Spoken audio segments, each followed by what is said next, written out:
নমস্কাৰ বোলো সকলোকে পুনৰবাৰ আপোন নিউজৰ অন্য এটা ভিডিঅ'লৈ স্বাগতম জনাইছো।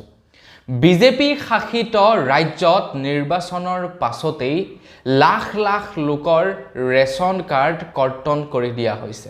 হেয়াই নহয়, তাৰ লগতে বিভিন্ন ধৰণৰ চৰকাৰী আঁচনিও কৰ্তন কৰি দিছে বিজেপি শাসিত ৰাজ্য। নিৰ্বাচনৰ আগলৈকে সকলোবিলাক ঠিকেই আছিল, কিন্তু নিৰ্বাচনৰ পাছতেই মহিলাসকলক দিয়া মাহেলী পইচাও কৰ্তন কৰি দিছে আৰু তাৰ লগে লগে লাখ লাখ বিপিএল হিতাধিকাৰীৰ নাম বিপিএল লিষ্টৰ পৰা অৰ্থাৎ ৰেচন কাৰ্ডো কৰ্তন কৰি দিছে বুলি খবৰ ওলাই পৰিছে। তো ক'ত কৰ্তন কৰিছে ৰেচন কাৰ্ড, কোন ৰাজ্যত, এই সম্পৰ্কে আজিৰ এই ভিডিঅ'ত মই আপোনালোকক জনাম। আমাৰ অসমতো ইয়াৰ প্ৰভাৱ পৰিব পাৰে নেকি সেই সম্পৰ্কেও আপোনালোকক জনাম। তো ভিডিঅ'টো প্ৰথমৰ পৰা শেষলৈকে চাই থাকিব। মই শ্ৰীপাঞ্জি গগৈ, আপোনালোকে চাই আছে আপোন নিউজ। আহক আৰম্ভ কৰোঁ আজিৰ ভিডিঅ'।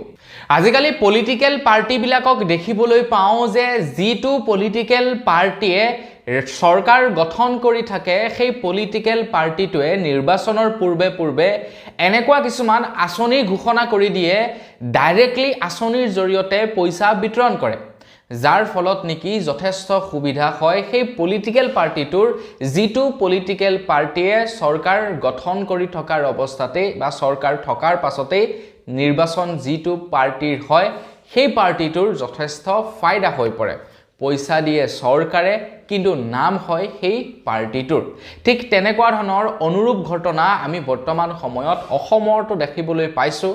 আমাৰ অসমতো ঠিক তেনেকুৱা ধৰণৰে হ'ব। আহি আছে আগন্তুক নিৰ্বাচনৰ পূৰ্বে মহিলাসকলক 10,000 টকাকৈ দিছে, অৰুণোদয় আঁচনিৰ হিতাধিকাৰীসকলক 8,000 টকাকৈ প্ৰদান কৰিব। কিছুদিন পূৰ্বে বিহাৰত নিৰ্বাচন হৈ গৈছিলে, বিহাৰতো ঠিক একেই ঘটনা সংঘটিত হৈছিলে। বিহাৰতো নিৰ্বাচনৰ জাষ্ট প্ৰাকখনত 10,000 টকাকৈ দি দিছিলে আৰু যিটোৱে নেকি নিৰ্বাচনত জয় হ'বৰ কাৰণে সেই পলিটিকেল পাৰ্টিটোক যথেষ্ট পৰিমাণৰ ছাপোৰ্ট কৰি পেলাইছিলে। তো নিৰ্বাচন তেনেকৈ সুকলমে পাৰ হৈ যায়। সুকলমে পাৰ হৈ যোৱাৰ পাছত সেই পলিটিকেল পাৰ্টিটোৱে চৰকাৰ গঠন কৰে।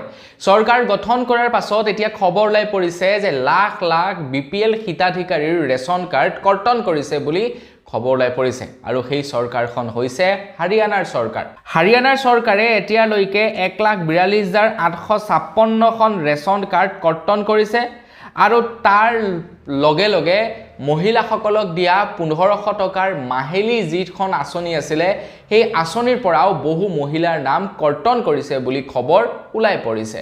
মাত্ৰ 3 মাহতেই হাৰিয়ানাৰ চৰকাৰে 1,42,000 লোকৰ ৰেচন কাৰ্ড কৰ্তন কৰি পেলালে আৰু বহু লোকৰে ৰেচন কাৰ্ড এতিয়া কৰ্তন কৰা হ'ব। তাৰ লগে লগে বহু লোকলৈ নটিচ জাৰি কৰিছে, তেওঁলোকে যে দুখীয়া হয় সেইটো প্ৰমাণ কৰিবৰ কাৰণে। দুখীয়া যে তেওঁলোক, তাৰ প্ৰমাণীকৰণ আগবঢ়াবৰ কাৰণে তেওঁলোকলৈ নটিচ জাৰি কৰা হৈছে। আৰু যিসকল লোকলৈ নটিচ জাৰি কৰিছে তেওঁলোকে যদি দুখীয়া হোৱাৰ প্ৰমাণীকৰণ দিব নোৱাৰে তেন্তে তেওঁলোকৰ নামো ৰেচন কাৰ্ডৰ পৰা কৰ্তন কৰিব বুলি জনাইছে হাৰিয়ানাৰ চৰকাৰে। তো নিৰ্বাচনৰ আগলৈকে সকলোবিলাক ঠিকেই আছিলে, কিন্তু নিৰ্বাচনৰ পাছতেই এনেধৰণৰ ঘটনা দেখিবলৈ পোৱা গৈছে। ঠিক তেনেকুৱা ধৰণৰ ঘটনাও আমাৰ অসমত সংঘটিত হ'ব নেকি, ইয়াৰ এতিয়া ভয় হৈছে একাংশ মানুহৰ মনত। এতিয়া নিৰ্বাচনৰ পূৰ্বে বহুতো আঁচনি ঘোষণা কৰিছে, কিন্তু নিৰ্বাচনৰ পাছত সেই আঁচনিবিলাক থাকিবনে? তো নিৰ্বাচনৰ পাছলৈও আঁচনিবিলাক থাকিব, কিন্তু হয়তো আমাৰ অসমতো ঠিক তেনেকৈ মানুহৰ নাম কৰ্তন কৰিব পাৰে। কিয়নো অসমৰ মুখ্যমন্ত্ৰী ডক্টৰ হিমন্ত বিশ্ব শৰ্মাদেৱে কৈয়ে আহিছে যে এনেকুৱা বহুতো মানুহৰ নাম অন্তৰ্ভুক্ত হৈছে কিছু চৰকাৰী আঁচনিত, যিবিলাকে চৰকাৰী আঁচনিৰ সুবিধা লাভ কৰিব নালাগে। যেনে চৰকাৰী ঘৰৰ কথাকে যদি আপোনালোকক ক'বলৈ যাওঁ, চৰকাৰী ঘৰৰ তালিকাত এনেকুৱা কিছুমান মানুহে জিঅ'টেগ কৰিছে যিবিলাক মানুহৰ অলৰেডি ঘৰ আছে, যিবিলাক মানুহ ধনী কিন্তু তাৰ পাছতো তেওঁলোকে জিঅ'টেগ কৰিছে। তো সেই মানুহবিলাকৰ নাম কৰ্তন যাব। কিছুমান এনেকুৱা মানুহে অৰুণোদয় আঁচনিৰ পইচা লাভ কৰি আছে যিবিলাকৰ নেকি পইচা পাব লগা কোনো কাৰণেই নাই, যিবিলাকে নেকি পইচাৰ কাৰণে যোগ্যই নহয়, কিন্তু তেওঁলোকৰ নাম অৰুণোদয় আঁচনিৰ হিতাধিকাৰীৰ তালিকাত সোমাই আছে।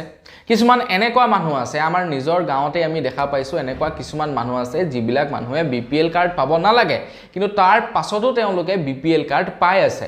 হয়তো সেই সকল মানুহৰ নামবিলাকো কৰ্তন কৰিব পাৰে এতিয়া নিৰ্বাচনৰ পূৰ্বেই সেইবিলাক কৰিব লাগে কিন্তু নিৰ্বাচনৰ পূৰ্বে যদি তেনেকুৱা এটা কাম কৰি দিয়ে পলিটিক্যাল পাৰ্টিটোৰ কাৰণে অকণমান বেয়া ইম্পেক্ট পৰি যায় যাৰ কাৰণে এই কাম কাজবিলাক নিৰ্বাচনৰ পাছলৈ ঠেলি থৈ দিয়ে আৰু পৰৱৰ্তী চৰকাৰ যেতিয়া আহে পৰৱৰ্তী চৰকাৰৰ হাতত দায়িত্ব আহি পৰে যে তেওঁলোকে এই কামটো কৰিব নে নকৰে যদি একেখন চৰকাৰেই আহে তেন্তে চান্সেছ থাকে তেওঁলোকে সেই কামবিলাক কৰে আৰু যদি বেলেগ এখন চৰকাৰ আহে তো তেওঁলোকৰ ওপৰত ডিপেন্ড কৰে যে তেওঁলোকে সেই সকল হিতাধিকাৰীক ৰেশন কাৰ্ড মানে কন্টিনিউ কৰি থাকিব নে নাথাকিব বা অন্যান্য আঁচনিৰ সুবিধাবিলাক কন্টিনিউ কৰিব নে নকৰিব সেই চৰকাৰখনৰ ওপৰত ডিপেন্ড কৰে কিন্তু আলটিমেটলি যদি আপোনালোকক ক'বলৈ যাওঁ তেন্তে ৰেশন কাৰ্ড হৈ গ'ল বা অন্যান্য চৰকাৰী আঁচনিবিলাকৰ পৰা বহু মানুহৰ নাম কৰ্তন যাব এটা ৰেশন কাৰ্ডখন গোটেই ভাৰতবৰ্ষত ৰেশন কাৰ্ডৰ যিখন আঁচনি তো ৰেশন আঁচনিখন আমাৰ অসম চৰকাৰৰ নহয় গোটেই ভাৰত চৰকাৰৰে হয়